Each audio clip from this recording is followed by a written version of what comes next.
Hello and welcome to the Eating Disorder Therapist podcast. This is a podcast to help you find peace with food and overcome disordered eating. And I'm Harriet Frew, aka the Eating Disorder Therapist. And I'm so excited to share with you all kinds of stories, tips, information and guest interviews to help you on your journey in finding peace with food. So thank you so much for listening today. Today I'm talking to Emma Carter, author, mother, emotional coach and therapist. Emma was born in a small town in South Wales and now lives in Derbyshire with her 2 children, a cat who likes nothing more than jumping on her laptop when she is working, and a scruffy but adorable dog who melts everyone's heart. Emma has always been passionate about helping others, which led her into a career in healthcare. Continuously searching for solutions to help her daughter, who is suffering from anorexia nervosa, she's completed several courses and gained a better understanding of mental health illnesses and eating disorders. And this ignited a fire in her belly to make a difference, and she is now a trained emotional coach and therapist. By listening to other parents and carers, Emma saw a need to share her story by writing a book, Slaying Monsters, Dodging Doughtnuts. Writing this book has been a cathartic way to help her deal with her daughter developing anorexia, and she hopes that it will support others on the same path. Emma admits to being a fan of Welsh rugby and loves watching matches with her family, particularly if they win. When she's not writing or supporting her daughter, she enjoys spending time outdoors, walking her dog and taking photographs. In the episode today, you'll hear all about Emma's journey in supporting her daughter through anorexia nervosa. Emma shares openly her coping strategies for staying sane. She talks about mistakes she's made and what has helped most. This is an incredible conversation and will be hugely inspiring and supportive for anyone listening who is supporting someone with an eating disorder.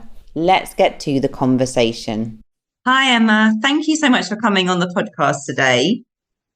Oh, thank you. It's lovely to be here. So, Emma, could I get you firstly, please, just to introduce yourself to the listeners? Yes. So I'm Emma Carter and I'm just a mum. That's how I introduce myself. I'm just a mum supporting my daughter through her eating disorder, anorexia.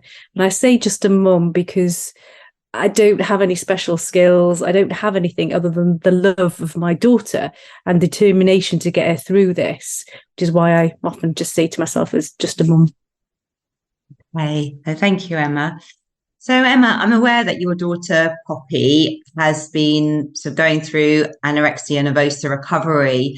So could you share a little bit about sort of her story in terms of course, what you're comfortable to share, and just a little bit about how that experience has been, for her and also for you? Yeah, definitely. Well, it happened around COVID time, and it wasn't something that I expected. And when I say it happened, working from home, I was working sort of from 8 o'clock. It was so hectic till sort of 6 o'clock. And I noticed her anxiety was getting higher than it had been. And I put that a lot down to being at home and schoolwork. And I wasn't able to have meals with her just because I had back-to-back meetings. And it was little snippets where I noticed that some of the meals that I prepared, instead of lasting 2 days, they were lasting 3 days, and it just kind of didn't quite ring an alarm bell for me. And I just said, look, just make sure that you plate up what you should be plating up. And there was just a few things where she'd say, oh yeah, I've already had my food, and then I'd go, okay. And my daughter was one of those that I never needed to question her. She never lied to me, so it didn't factor into my head at all about maybe I need to consider anything. And there was just sort of snippets, and I didn't unfortunately join the dots until it was too late.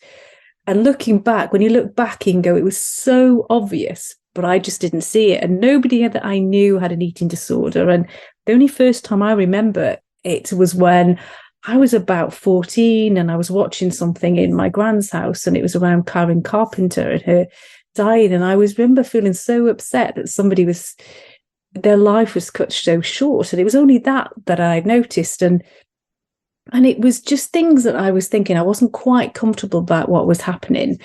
And I had this gut instinct that something wasn't quite right, but I just didn't know what it was. And then I started putting things together. I noticed her anxiety around meal times. I noticed that she wasn't eating She was cutting out sort of sweet things, crisps, when she used to love cheese. There were certain things that she wouldn't eat, and it all just kind of came together. And I just thought, oh, I wonder if it is. Contacted the GP. We're obviously in COVID time, so we weren't able to go and see the GP at that point. And they suggested that I use some websites, come back in 3 months. And I was like, I'm really not quite happy about this. And I just carried on pushing through. Anyway, the short story is we managed to go to the GP, and I noticed that she had this pear smell on her. And it turns out that her body was using as much as it could do of her energy, which is why she was getting the ketones in her water. And then not long after that, then we got sent through to the CAMHS eating disorder unit. And then within a week, she was admitted. And then it came so quickly and out of the blue with all of this. So within 3 weeks, they said her heart was close to giving up. And it just literally rocked my world. I hadn't expected it. We had obviously all of the upset with COVID. And then it was like, how did I miss this? And from my perspective, I spent a lot of time thinking, why did I miss it?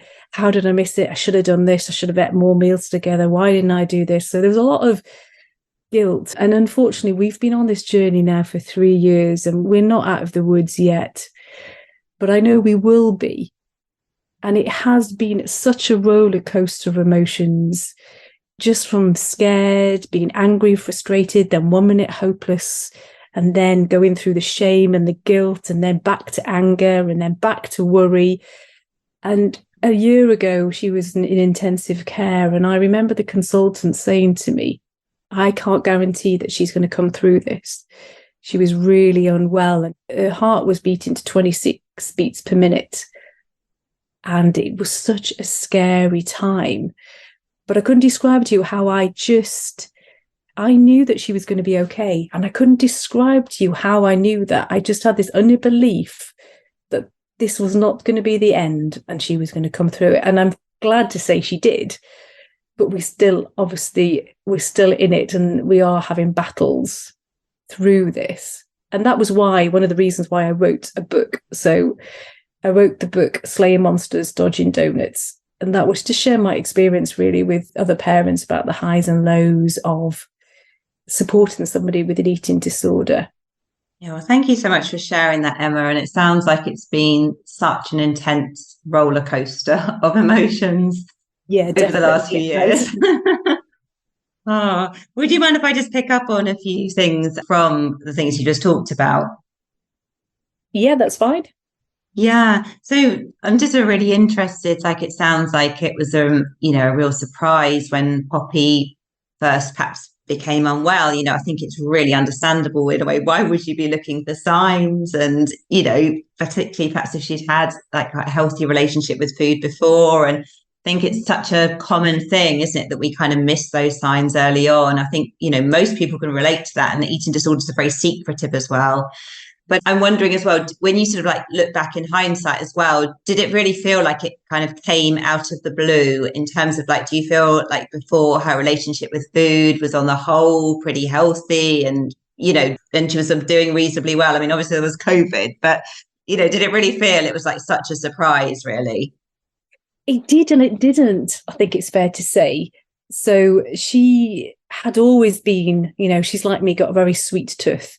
But yes, she would always enjoy the fruit. She'd love nothing more than tucking into whatever fruit you could give her. She'd love that. But she would be biscuits, anything. And we would go out most weekends, and we'd go to the coffee shop, and she would have her usual cake with the Smarties on. And it just seemed to, all of a sudden, in some respects, it just seemed to stop. But it hadn't. I think like we were saying, as you look back, you go, they were quite subtle, but I just didn't notice it. The things just like, oh, Mum, I'm not going to have that. So at Lent, every year at Lent, she would, just like a friend, she would stop eating something. So it might be cakes or biscuits. And she did that year. So that wasn't different. But then it seemed to carry on a little bit, which you kind of like, oh, okay. And then I noticed that when I picked her up sometimes for appointments, she hadn't eaten all of her lunch, but she ate it in the car. So I was like, okay, that's fine. And then it was during COVID that there was this big, I wouldn't say push, but there was a lot of interest about doing activity over COVID periods. And it was something that we did together. But I noticed that I might do it 2 or 3 times a week, but I noticed that she was doing it 4 or 5. And then it got to a point where I think she was doing it 6 times or 7. And I was like, whoa, actually, your body needs to rest. And she seemed to listen, but unknown to me, she was still doing the exercise in her bedroom. And I think you're right. When you start looking for it, you can see it. But some of it was, if I'd gone for the shower, I'd come downstairs and she'd say, oh, I've had my sandwich. And I'd go, okay, but I thought we were going to do that together. And you just have that little doubt in your head. And, oh, Mum, I've had my breakfast. And you look at the bowl and you go, well, it just looks as if there's some strategically mixed cereal in the bottom, or the knife looked as if it was strategically placed in the butter. And it's all those bits that you think, it's just not right. But because I never expected her to lie to me, it made it even more difficult. And it was only then when you piece things together.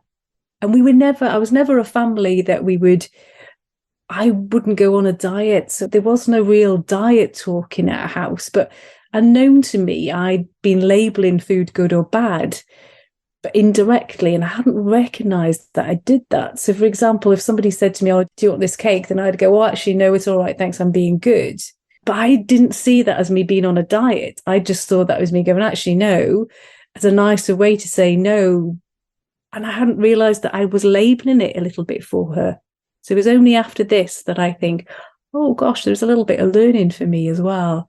But yeah, I think when you piece it all together, it was so obvious, especially around the exercise. And then I remember once trying to get her to have a satsuma, something which she wouldn't have had a problem with. And it was as if it was poison. There was no way that she was going to eat that. And then I thought, whoa, we're in trouble now. This is not great. And that confirmed to me that she's got an eating disorder. But at that time, we hadn't got the help. It literally then it just seemed to snowball, I think. Yeah, no, sure. Yeah, and it's so hard, I think, when you sort of talking about like the good and bad food thing, I think it's so important to be compassionate to yourself as a parent, though, isn't it? Because I think as well, we do grow up in a culture, don't we, where so much of that language is very normalized. And I think in a way, if you haven't ever had an opportunity or a good reason to question it, we're just sort of unconsciously repeating the narrative, aren't we, that we hear all the time and that we have absorbed. Yeah, definitely. Because I know I've said to her about things, it's about having a balance. I've always kind of said it's about having a balance, having a bit of this and having a bit of that. Whereas now my narrative has completely changed coming through this, which is quite good. And I'm much more susceptible now to conversations of things like that now. Sure. So obviously, like, the causes of eating disorders are so complex. And I think, for young people growing up today, sadly, it's almost become a rite of passage for many people to go through a phase, perhaps, where they're feeling really rubbish in their self-esteem, they're suffering with anxiety and low mood. And then we've had COVID and not able to have the normal social connections. And I think all the pressure of social media and the comparison culture that, there's so many different factors that I think play into, the way our young people think and feel. And even with the kind of most robust and supportive family setup in the first place, I think, everyone is really, really vulnerable. And I'm sure Poppy is still on her own journey and trying to kind of piece together and make sense of this eating disorder. But I guess I'm wondering as well, in terms of, just any of your reflections on how anorexia has maybe been for her a sort of coping strategy or a life raft through some difficult times, and maybe you're still sort of piecing that together. But I just wondered if you have any thoughts on that. Yeah, I think you're right. I think she's still piecing that together, because I know the conversations that we've had, because she's had this now for 3 years, she has said that she can't remember without it, which I find incredibly sad. And that was something that I really struggled going through this journey, that the daughter that I once knew, I lost. I lost that fun, not loving, because she is still loving, but that fun, carefree, giggling that I would be able to go to the coffee shop with, that I would be able to go to the cinema with, that I'd be able to do all those things, or able to go for a walk with and just go for a walk. Whereas now the eating disorder thoughts are there. Even when she's going for a walk, she struggles to sit down, and it's robbed us of so much. But I find it so sad that she can't remember what she was like. But I do try to remind her, and I said, look, if I look back when I was 14, I can't remember what I was like. And I'm a completely different person now to what I was then. And you don't expect it to be the same person because of your experiences. And in a way, that can be quite exciting. So I try to kind of frame that for her. Mm. But from her perspective, it started off as something that it gave her something. I think that was, if she probably would describe it, it made her feel whole again in some way. But then it very quickly turned from being a supportive friend to her to a baddie, and to the point now where she's still very much controlled by her thoughts in relation to, she can't go to bed until it's a certain time. She has to get up at a certain time. Even with food, for example, this week I've had quite a few things on. So I've said to her, look, I really need to make sure that your food is prepped before this certain time and you're sat down. And she's like, oh, Mum, that's really quite anxious for me. So we're working on all those things. And it's an ongoing thing, if that makes sense. We moved the goalposts, but then very quickly they can move back, and then you've got to keep moving it again. So it's not as if you can go, right, I've done it now and that's it. You constantly got to be hitting it sometimes. So I think from her perspective, it did help her. And it has been a way that she control her emotions and control how she's feeling, because she'll probably be the first one to admit that when it was awful time, all the emotions stopped. She didn't feel. But then when she started on her recovery, they all came back. So, for example, when she's at school and it can be quite difficult for her, one way for her to cope is to restrict. And we're trying to get her to see now that actually there are other ways that you can do to manage that, to cope. It doesn't always have to be your default. And we talk sometimes about being like stepping out of a cave, if you like. And at the moment, she's just taking her foot out of the cave, if you like, and looking, seeing if it's safe. Not kind of quite sure if she wants to step out and then going back into the cave, which is the ED. We're just trying to encourage her that actually keep going out of that cave. Yes, it's going to be scary. Yes, it's going to be anxious. But there's a big, exciting world out there for you with lots of opportunities. And you can develop who you are away from the ED. And she's just beginning to see that, if that makes sense, that she doesn't necessarily have to rely on that as a way to cope. And she's currently having DBT, dialectic therapy, and that is helping her with how she can control her emotions, how she can control or manage some of her thoughts that she's getting. But that takes time. Yeah, no, definitely. Well, I think, thank you so much for sharing that as well, because I think sometimes we forget with an eating disorder, don't we? And I think, many people perhaps out there as well who don't really understand sort of eating disorders in the mental health sense, they are psychological coping strategies, not one that someone chooses or not even a conscious thing. But if you are restricting your food or you're controlling your body, it can be a way to perhaps feel safer or to numb or distract from difficult feelings. And like you're saying, perhaps particularly like with your daughter, at least initially, that probably felt quite good, didn't it? Obviously very quickly it wasn't, but it provides a lot of safety, doesn't it? And then it can feel very scary, like you're talking about coming out of the cave and, starting to feel some of those emotions again when you have been a bit cut off from them. Yeah, she does say to me, she wishes she never started this. She often says she wishes she could take a pill or something to get rid of that, if that makes sense, because she knows how much she's controlled by it, how much it influences and from her. But she knows that she's just got to keep going and keep pushing past those. But a lot of the time she's just exhausted. And as a parent, it's so hard seeing your child. And as you were saying, it's a mental health illness. And it's really hard because if she was 2, when she fell down and grazed a knee, a magic hug from me, or a magic plaster, that was it, sorted. I was the best parent of the world. But I can't do that now. And I found that really frustrating that I couldn't fix it or fix it quick enough, because I never wanted this life for my daughter. And I know none of us do.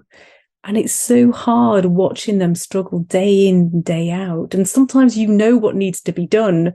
You know that you've got to keep pushing forward, but it's not all about me fixing it. And I think that for me has been a really hard journey for me to learn that at times I need to step in and push and support and encourage, but other times I've got to try and walk alongside her and get her to come up with the solutions and try and motivate her to do that. And I found that really hard sometimes. But I think you're not alone there, Emma, and I think it's incredibly validating actually for any other parents or carers listening, because of, as you said, when your daughter was younger, you could have come in with a magic plaster, you could have fixed it, you could have made it all better. But with an eating disorder, with the best will in the world, like trying to come in and fix it, actually sometimes that can just kind of make things worse, can't it? Or, it's not the most helpful thing to do. Yeah, because it's quite funny, actually. My daughter, you wouldn't describe her. She's quiet. So you would never have described her as defiant or anything, but I have seen a completely different side of her than ever. And when she's been in hospital and she's talking to the staff and they're telling her to sit down because she really struggles to sit down. And you're just thinking, well, whoa, that's a completely different side to it than I've ever seen. And if you said to her, like you were just saying then, if you'd said to her, right, I want you to sit down, she's more likely, she says herself, if you tell me that, I'm more likely to stand up. And it's about how you frame it for her and how you motivate her to do that. And you're more likely to get the better response and better results that way. But as a parent, you just want to say, well, you just sit down. Yeah, no, of course you do. It's kind of like the logical, natural helping response, isn't it? Coming with great intentions. Yeah. So one thing I'm really curious about, Emma, as well, is like, it sounds like, you went to the doctors and you sort of pursued the sort of help path or whatever.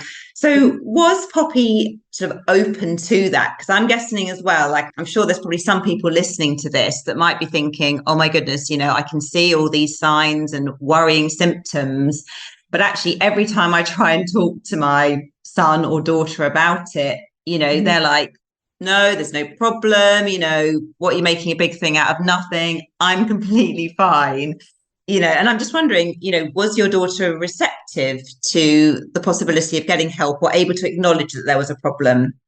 I think that's really hard because I suppose I didn't take no for an answer. Sure. And I don't know, I think we've got that sort of relationship. I think when I was worried, so I remember ringing the GP at that point to say I was worried. So she wasn't part of that conversation. And then when the GP said, come back in 3 months, and I thought, do you know what? I'm not happy about this. And then I just pushed it. I pushed it again. And then I managed to get her to the GP. And I think I just said, look, I probably used to think, I'm really worried about you. To me, you're looking quite anxious. And I suppose in a way I'd been validating her a little bit in how she was feeling. So I'd kind of got her on side, but unknowingly I got her on side. And I probably said, right, actually, this is the appointment, we just need to go. And I think the first time they were just going to do some bloods. So I probably pitched it more as actually they're just going to do a bit of a check with you. And then it was then that we worked out, actually, this is a little bit more serious now. And I remember the eating disorder team rung us after she was having the bloods.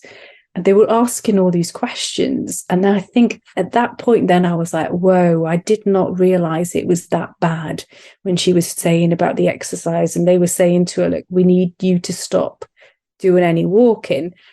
And she was so distraught at that point that I thought, yeah, this is serious now. So I didn't have a challenge from her on that one. I think she probably knew deep down that something wasn't right. But I think if I had, I probably would have said, actually, that I am worried about you. And I think let's go and get an appointment and just get you checked out. More so that I can be satisfied that we're okay, that I can be satisfied to stop me from worrying. So I probably would have pitched it more as, actually, you know what I'm like, I'm going to worry. So why don't we just get you checked out and I could put my mind at rest? Sure. And so you talked about, really understandably, the natural inclination when your child is unwell is that you want to fix it, don't you? You want to do everything you possibly can as a parent to try and make it better.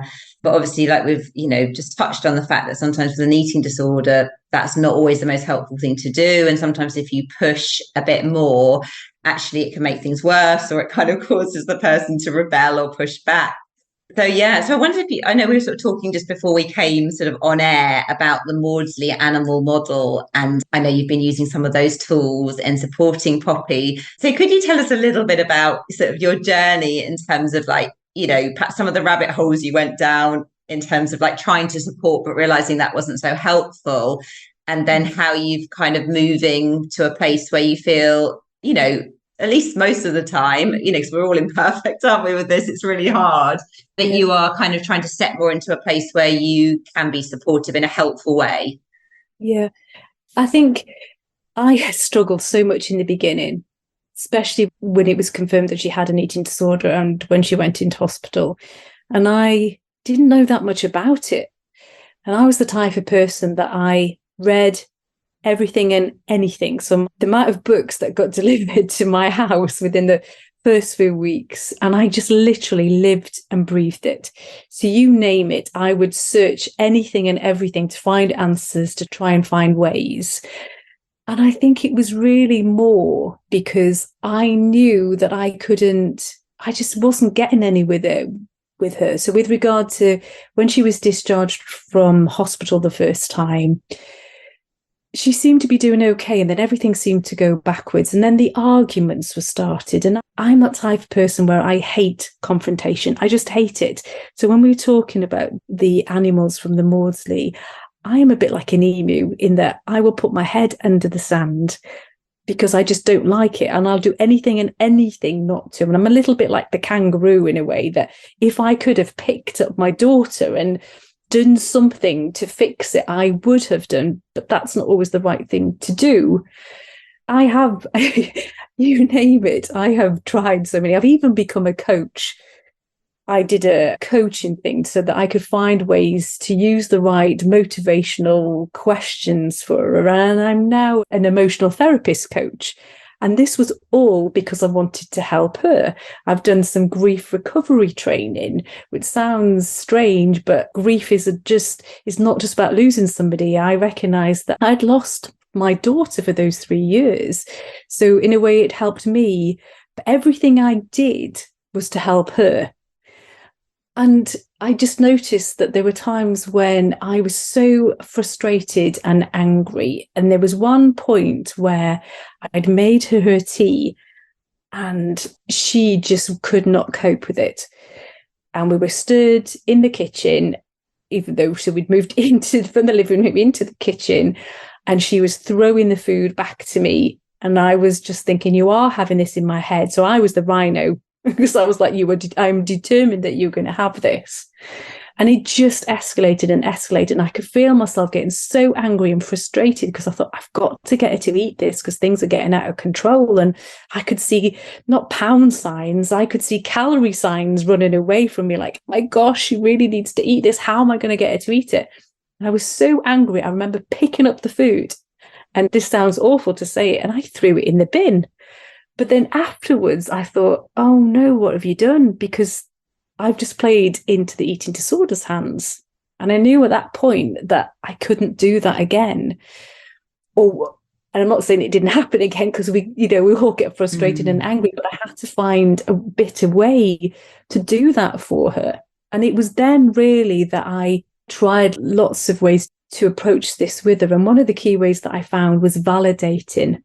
So if I was able to validate and to understand, so I took time to really understand what was going on. So I'd say, look, I want to know really what's going on for you. It's really important for me to understand how you're feeling, what's going on. Tell me a little bit more. And I'd obviously choose the right moment. and she'd open up, we've got a really great relationship like that she can talk to me. And by me then having that information, I was able to feed that back. So I was able to say, actually, that sounds incredibly hard. And if I was to put myself in your shoes, I can imagine that you're scared right now and that you are frustrated. And you're probably really annoyed with me right now because I am asking you to eat something that you're scared of. And it helped. And I was like, oh, wow. And it even helped me then because I wasn't feeling as frustrated. Because at some point I found I was getting anxious as well at meal times. Because if you think about it, 6 times a day, 3 meals, 3 snacks, I knew what was coming. And I often say to people, it was like if I was a soldier, I'd have the right training, I'd have the right equipment, I'd have the armor, and I'd have a team around me. But at times I felt I had nothing. And I felt unprepared and really vulnerable going into battle because I knew what was coming. I knew the shouting was there. It wasn't just the shouting. It was, it was awful, some of the things. It was just so unlike her. And it was really hard seeing that level of distress from your loved one. And I was doing that to her 6 times a day. And it just, I hated it. So I had to find a way of putting my armor on so that I was able to get through. And one of the things that I did, and I know this sounds really silly, but I had to kind of prepare myself, if you like, for all that confrontation that was coming. So I wouldn't back down and I could do it in a more compassionate way. So before I went into the kitchen, I would stand a bit like a superhero. Now, I said this is going to be silly. So I stand like a superhero. And I know they say there is some evidence of you standing like that, hands on your hip or hands in the air for a minute or two. But also I would play a little bit of music, even put some, the earpods in my, and one of my favorite ones is Unstoppable, Put Your Armor On. And I just let those words flow through me. I put my armor on to show you how strong I am and I'm unstoppable. And it sounds weird to say this, but it just gave me that little bit of boost, as if to go, right, Emma, you've got this. You can do this. You're going to go into battle. You know that she's going to be shouting and screaming at you, but you know that emotional wave, that fear and fright that she's going through, it will go, but you're just going to have to ride it right now. And the first time I did it, I felt silly, but the first time I did it, I always wanted to do a little bit of a dance because yes, I did it. And I just kept doing it again every time where I just thought, oh, I'm going to go in battle again. I just have that kind of either note to myself, a little bit of music, make myself giggle with a silly stance, that kind of stuff, or my big girl pants. Imagine I've got my big girl pants. Come on, Emma, you've got this. But it gave me that confidence, if you like, to go, I've got this. And it did make a difference. I'm not saying every time it worked, but it made me feel a little bit better. Give me that kind of inner calm, if you like, for my emotions, which is what I needed at that time. Yeah, it makes so much sense, actually. And I think, thank you so much for sharing just, that very sort of personal journey of how you really practically dealt with something that was very, very challenging. Because it is a huge thing, isn't it, to deal with like multiple meal times a day. And if your loved one is very distressed and there's going to be heightened emotion, it makes so much sense, really, that you do need to prepare yourself to get yourself in a sort of calm and more prepared state so that you can, I guess, be more proactive rather than reactive. Because if you're just launching in, without having given yourself those few moments with the best will in the world as a human being, if you're met with a lot of distress or anger, intense emotion, you're going to be much more likely, aren't you, to react in a more unhelpful way. Yeah, definitely. But I've also found that sometimes I've just had to walk away. So sometimes I've just had to pause. Sometimes I've had to recognize that actually, do you know what? That's not going to work today. I'm too exhausted. I'm too overwhelmed with things that's going on. For example, it's been a really difficult week this week. And I've struggled a little bit with everything feeling on top of me. So sometimes I've had to just be kind to myself, if that makes sense. So there's been occasions where if we were going to challenge some of the fear foods, then sometimes I think, do you know what? It's not going to hurt if I don't do it today and I'll do it tomorrow. And it's about choosing my battles. So sometimes And initially that didn't fit well with me because I was like, I need to do this, I need to push forward. But sometimes I need to recognize that I'm important in all this as well. And it's far better sometimes to just pause a little bit, to just pause, concentrate a little bit on me, find a little bit more energy so that next time I can push forward on things that I need to. Yeah, it makes so much sense, doesn't it? And I think it's just really validating as well, just for people to hear this, that actually, you know, as a carer, as a loved one, it does impact you too, doesn't it? You're going through it absolutely 100%. You know, you do really need to look after yourself, fill up your own energy tank, and have a bit of self-preservation in there, because otherwise you're just going to get burnt out, aren't you? You really are. Yeah. And I have been there. I think that's the thing. I have been there. I've been to there. I remember once where I was just, it felt as if somebody turned the tap on and I couldn't stop crying. And that isn't like me at all. And I spoke to a good friend and I went, I don't know what's wrong with me. And she said, there's nothing wrong with you. And she said, probably everything is just coming out of you now. And that's okay. And eventually the tap stopped, but it just seemed to go on forever. And it didn't matter what it was, anything would just set me off. It wasn't necessarily related to Poppy, but I think I had all these emotions and I was trying to be strong for her, for my son, for everybody. And it just had to come out somewhere. But it was really hard. And it just made me realize that I've got to think about myself in this as well. So how are you looking after yourself in all of this? Like, what are your sort of top tips for anyone who's listening and just experiencing some of that burnout and emotional fatigue? Like, how do you stay sane and keep your energy at least a little bit topped up through it all? Yeah. I think it's fair to say I'm still working on that. And I'm not an expert in it. And that's what I was saying to you in the beginning. I'm just a mum and I'm still learning as I go along. And there are times like this week, for example, but there are things that I have to remind myself. So as I mentioned about the book, but I'm actually reading my own book again, which sounds strange. But sometimes it's like, oh yeah, do you remember this, Emma? So apply this to yourself because this is why you wrote it in the first place. So some of the things that I'm reminding myself to do is pockets of time. So if you said to me, right, Emma, I need you to have the whole afternoon off, I couldn't. I'm not in a position at the moment to leave Poppy too long. So I have to be around in the house. So for me, it's pockets of time. So it might be walking the dog. But previously, I might have walked the dog and listened to something related to a podcast, maybe related to eating disorders or something like that. But sometimes it's good to have some non-ED time. So non-eating disorder time so that I can listen to some music or just listen to a podcast, something that's not related to that. And that certainly helps me. So other things that I found is keep a sense of humour. And my friends and I, when we go for a walk and we just start giggling. So we always end up, and she's having some difficulties not related to eating disorders. And we both start laughing. And sometimes that kind of giggle and that laughter just gives us enough to lighten it. So for me, it's about having that friends or family that you can lean on, that you can openly say, do you know what, life's pretty rubbish right now, and have that giggle. But actually, you can get it all out then.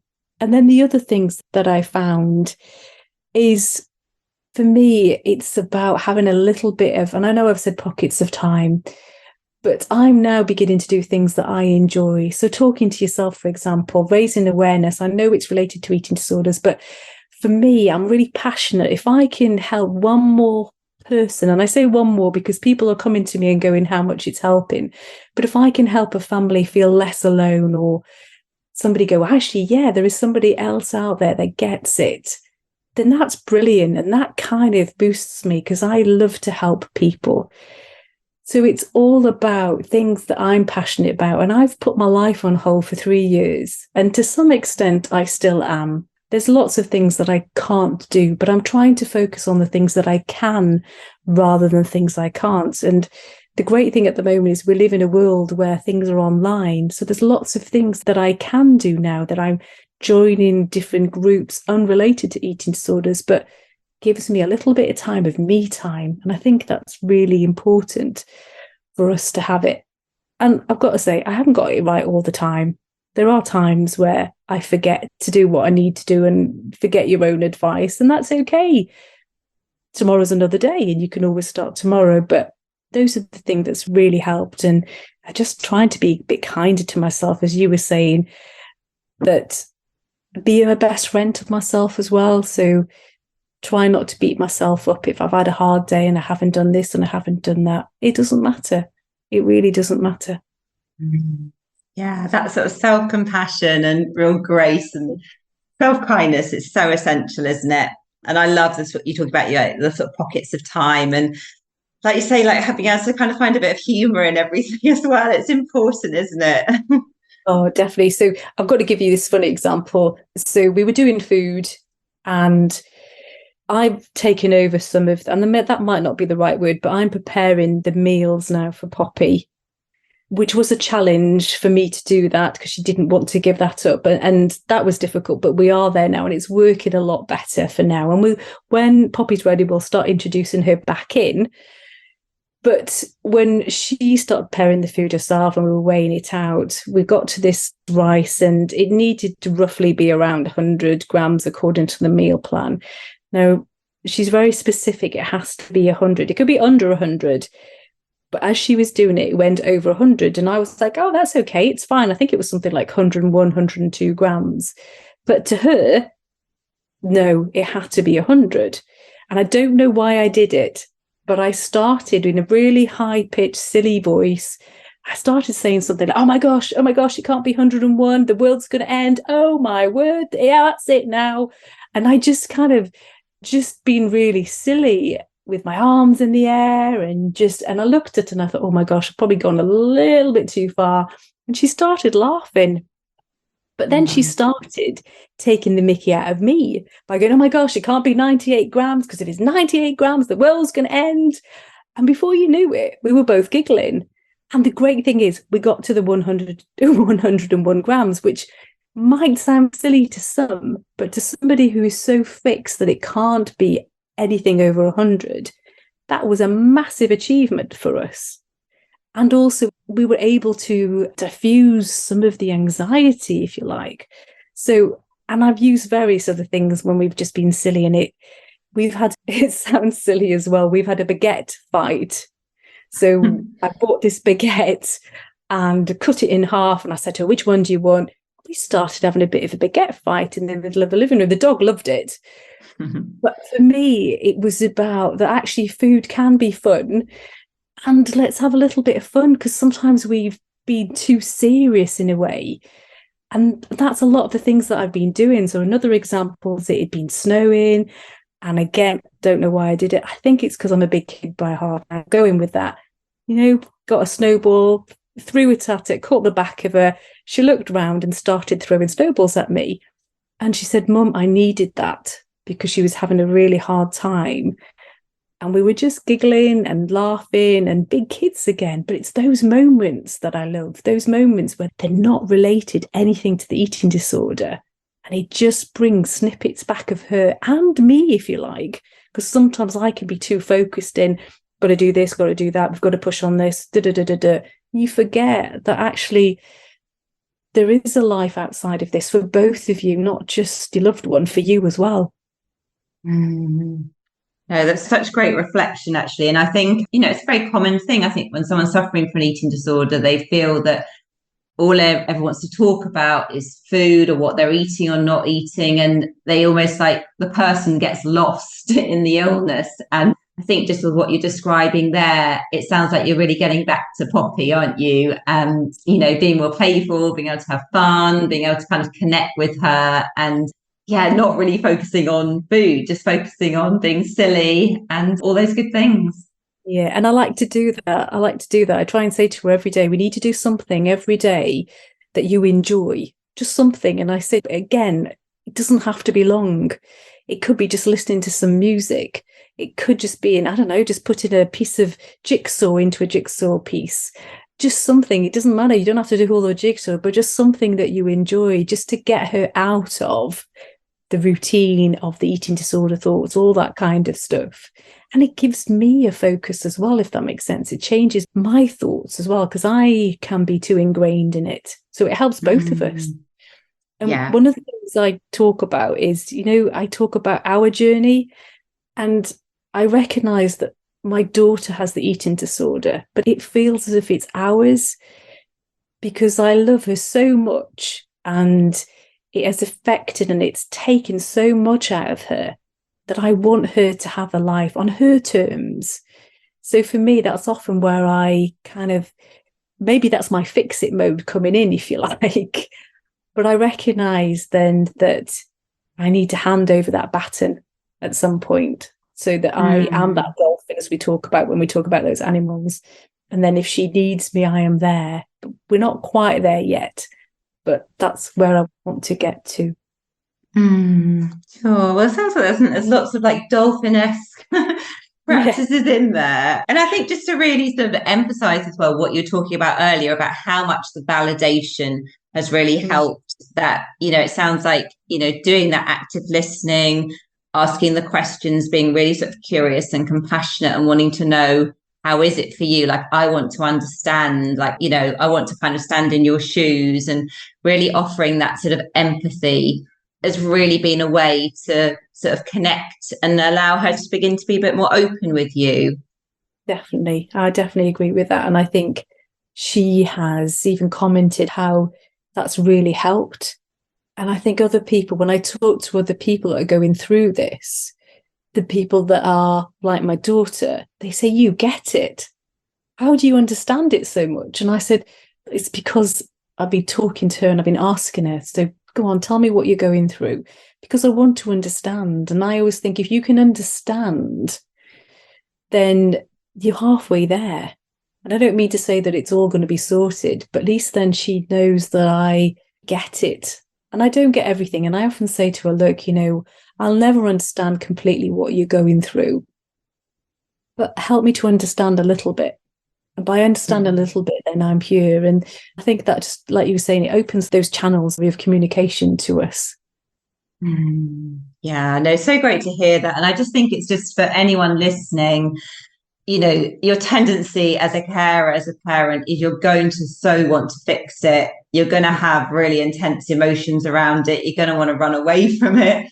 Yeah. But sometimes the most helpful thing you can do is, to just be curious, to be compassionate, to listen, just to try and understand in baby steps. And I think that can sometimes feel as though you're not doing anything, but actually, like, as you're saying, it is the most powerful thing, isn't it? And it's allowed you to reconnect again with your daughter. And it's also probably very gradually bringing about some little shifts and change.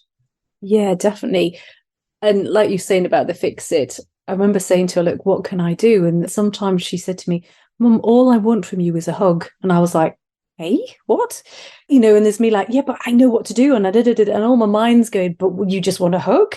But I just want you to do this, this, and this. And my mind's going bonkers. And then I thought, oh, actually, she just wants somebody really to just say it's going to be okay, just by, just holding her for a few minutes. And then in my head, I was thinking, yeah, but you're fixing it a bit there, aren't you, Emma? So I'll have to kind of process it into my head. And I think that's what's helped me go, and actually, what do you need from me right now? And sometimes it might not be at that moment that I might ask that. So once once she's come out of that emotional wave, sometimes I might say to her, actually, what would have been helpful? What could I do next time that would help you? And that's in a way that's building up my skills, isn't it? So that I can help her. When sometimes she says, actually, there isn't anything, Mum. I just need you to be there. Yeah, okay, that's fine. And so sometimes it's those moments go, do you know what? I'm here for you. Yeah. No, and I think it's so true, isn't it, that as well, sometimes you won't get it right, but you can always reflect on things. And like you're saying, you can think about what could have been done differently. And you can always sort of go back and do that rupture and repair, can't you? You can say, like, next time, what would be helpful? Or you can both apologize maybe if it didn't go as you wanted. It's all learning. You don't have to be perfect and get it right all the time. Yeah. And that's so true for me as well. I've put myself under a lot of pressure to be perfect. to be a perfect mum, to get it right, because this is such an awful illness, not just for them, but for the family, for anybody going through it. It's really awful.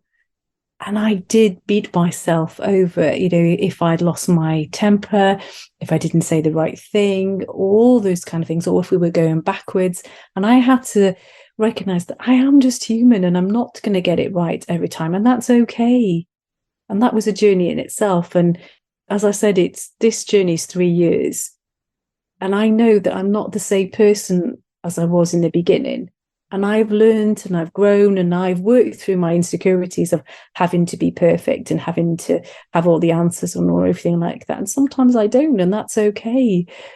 And it's okay if I do lose it sometimes. She told me off the other day when she went, "Mum, will you stop rolling your eyes?"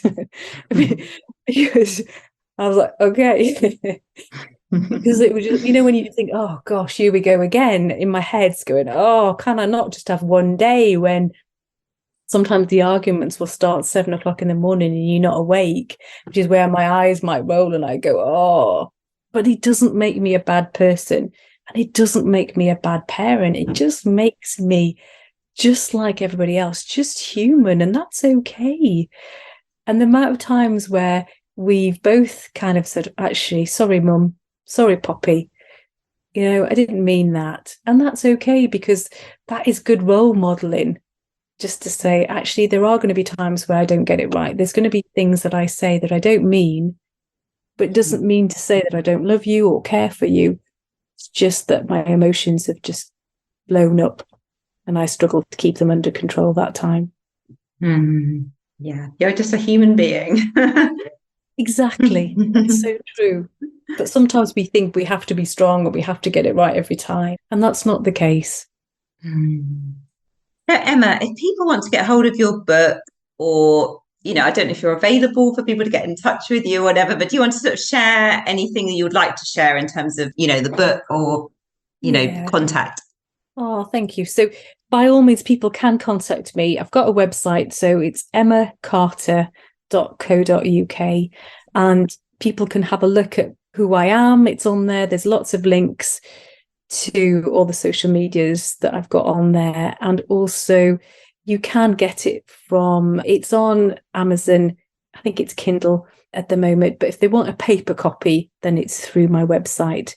But it doesn't matter if people don't, even if they just want to message me, because I know what it can be like when you can feel alone, you can feel just lost, that you've lost hope. So many times that I just didn't feel that I could get through this, and so many times I felt that I just wanted to pick up my keys and run away and let somebody else deal with it and bring it back, if you like, when she's 18 and she's fixed, because I couldn't cope with it.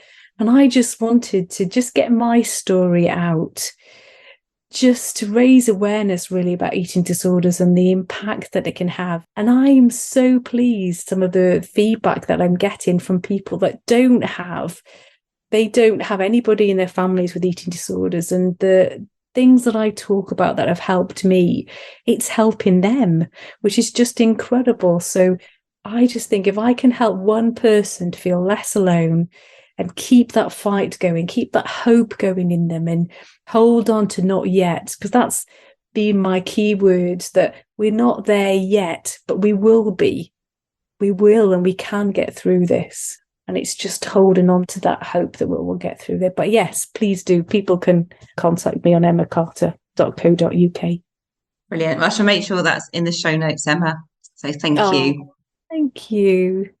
Okay, well, I just want to thank you so much for coming on the podcast today and for sharing so openly. I think it's been incredibly helpful and inspiring conversation. And, I just wish you and also Poppy all the best along this road, this healing road. Thank you. Thank you so much. I've really enjoyed chatting. I could probably chat to you for hours. I've really, really enjoyed it. Thank you so much for having me today. It's really, really appreciate it. So I hope you enjoyed this conversation just as much as I did, and do go and check out all of Emma's info and all about her book in the show notes. If you're not following me already, do seek me out on Instagram at the eating disorder therapist _. And for further support with your relationship with food, do go to the eatingdisordertherapist.co.uk. If you enjoy this podcast, I would be so grateful if you'd follow, rate and review, as it helps it reach so many more listeners. Thank you so much for listening today, and I look forward to sharing another podcast episode with you very soon.